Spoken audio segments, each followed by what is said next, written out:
भारतीय सिनेमा के शोमैन कहे जाने वाले राज कपूर की 14 दिसंबर को 100वीं बर्थ एनिवर्सरी है, जिसे कपूर खानदान धूमधाम से मना रहा है। इस मौके पर राज कपूर की बेटी से लेकर पोते रणबीर कपूर, आलिया भट्ट, करीना और करिश्मा समेत पूरा कपूर खानदान दिल्ली पहुंचा और प्रधानमंत्री नरेंद्र मोदी को न्योता भी दिया, उनसे मुलाकात भी की। देखिए इस पर हमारी खास रिपोर्ट।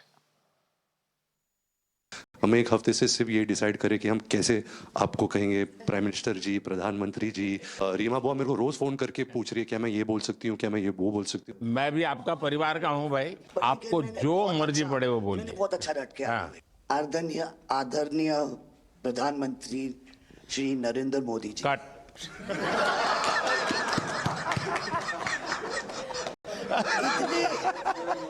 इतने कीमती वक्त में आपने सबको आज यहाँ निमंत्रित किया राज कपूर के बर्थडे 100वीं बर्थडे पे अवसर पे।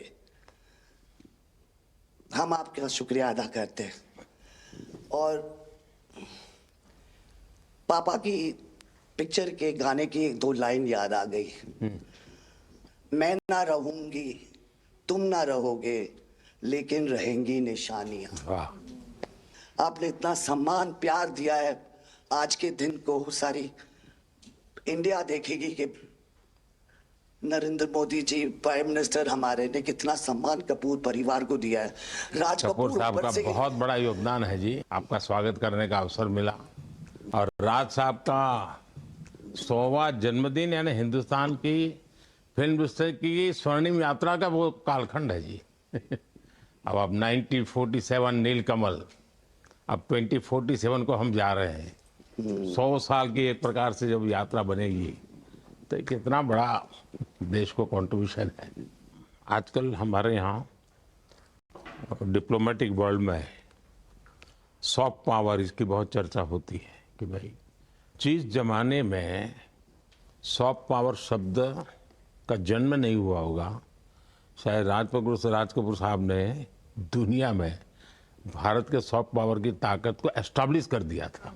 यानी एक बहुत बड़ी भारत को उनकी सेवा थी। रणबीर के साथ हुआ है, वो गाड़ी में बैठा था और एक रशियन टैक्सी ड्राइवर था और उसने बोला कि are you from India? Oh, and he was singing a song, I am Raj Kapoor's grandson. से बेटा मैंने कहा था कि मैं उनका पोता हूं तो हमेशा मुझे फ्री टैक्सी फ्री हो जाती है। एक काम हो सकता है क्या, खास करके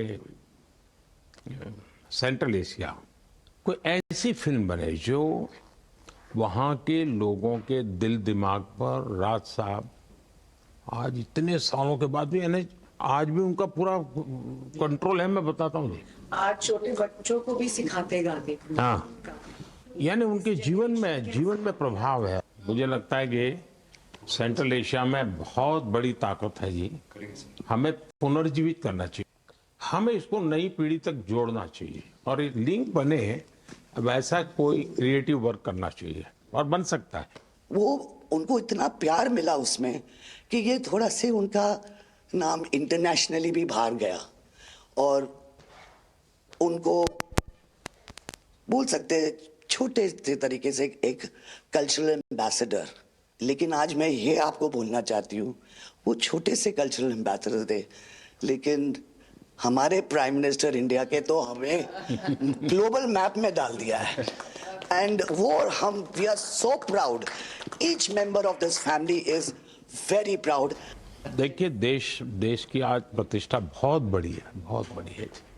सिर्फ योगा ले लीजिए जी, आज दुनिया के किसी भी देश में जाइए, योगा के प्रति इतना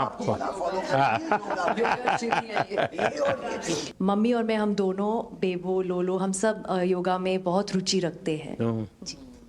वैसे मैं दुनिया के जितने लीडर से मिलता हूँ, लंच डिनर अगर साथ में है तो मेरे अगल बगल में जितने भी है वो मेरे से योगा के लिए ही चर्चा करते हैं। एक छोटा सा ट्रिब्यूट है नाना जी के लिए। एक्चुअली दरअसल मेरा पहला फिल्म है एज अ प्रोड्यूसर एंड मेरा सपना था कि मैं अपने फैमिली के साथ कुछ करूं, तो सब इस फिल्म में है। मैं एक चीज बोल सकती हूँ, बिल्कुल। ये वो ग्रैंडसन है, रादर ग्रैंडसन्स, मेरे दोनों बच्चे, ये अपने नाना को मिले नहीं है और ये पिक्चर बना रहे हैं और उनकी सब उस अरमान ने इतनी खोज की है हर चीज की और उस पे थोड़ा बहुत just for him he is making. जो कुछ सीखे हम फिल्मों के माध्यम से और जो माँ ने सिखाया मुझे उनसे सीखे हम। देखिए जब आप रिसर्च करते हैं ना तो एक प्रकार से आप उसको जीते हैं जी, उस दुनिया को जीते हैं, तो आप बड़े भाग्यवान हैं जी कि भले आपने नाना जी को देखा नहीं लेकिन नाना जी को जीने का आपको अवसर मिल रहा है। जी बिल्कुल बिल्कुल, ये बहुत बड़ा सपना है मेरा और I am really thankful, full family is part of this. मुझे याद है हमारे यहाँ इनके फिल्मों की ताकत क्या थी। जनसंघ का जमाना था और दिल्ली का चुनाव था, तो चुनाव में जनसंघ के लोग हार गए, तो अडवाणी जी अटल जी ने कहा यार चुनाव तो हार गए, क्या करेंगे, तो चलो बोले मूवी देखते हैं। तो वो मूवी देखने गए, राज कपूर साहब की मूवी फिर सुबह होगी। जनसंघ के दो नेता पराजय के बाद जाते हैं और मूवी देखते हैं फिर सुबह होगी, और आज फिर सुबह हुई। मैं चाइना में था, आपके पिताजी का एक गाना था, उसको वो प्ले कर रहे थे, तो मैंने मेरे साथियों को कहा, मैंने कहा इसका मोबाइल फोन पर रिकॉर्डिंग करो, मैंने ऋषि साहब को भेजा था। अच्छा। और वो इतने प्रसन्न हो गए। इनफैक्ट अभी हाल ही में आप आई थिंक अफ्रीका गए थे और वहाँ भी मैंने एक क्लिप देखा था, आप एक जवान के साथ खड़े थे और वो उस टाइम मेरा गाना गा रहे थे। समझा आप, पर मैंने वो क्लिप देखा था और काफ़ी लोगों ने मुझे भेजा था और सब लोग बहुत खुश हो गए। बट एक चीज़ मैं कहना चाहूँगी, गाना जो है जो दुनिया को यूनाइट करता है, स्पेशली जो हिंदी गाने होते हैं, मतलब लोग गाते ही रहते हैं, शायद शब्द उनको समझ में ना आए। और ये मैंने काफ़ी देखा जब हम ट्रैवल करते हैं, खास करके of course with Raj Kapoor songs, but even now I think एक जो एक स्पेशल फीलिंग और एक सेंटिमेंट होता है हमारे गानों में, सब लोग बहुत इंस्टेंटली कनेक्ट करते हैं। और उसी के साथ एक क्वेश्चन था आपके लिए, क्या आप गाने सुन पाते हैं?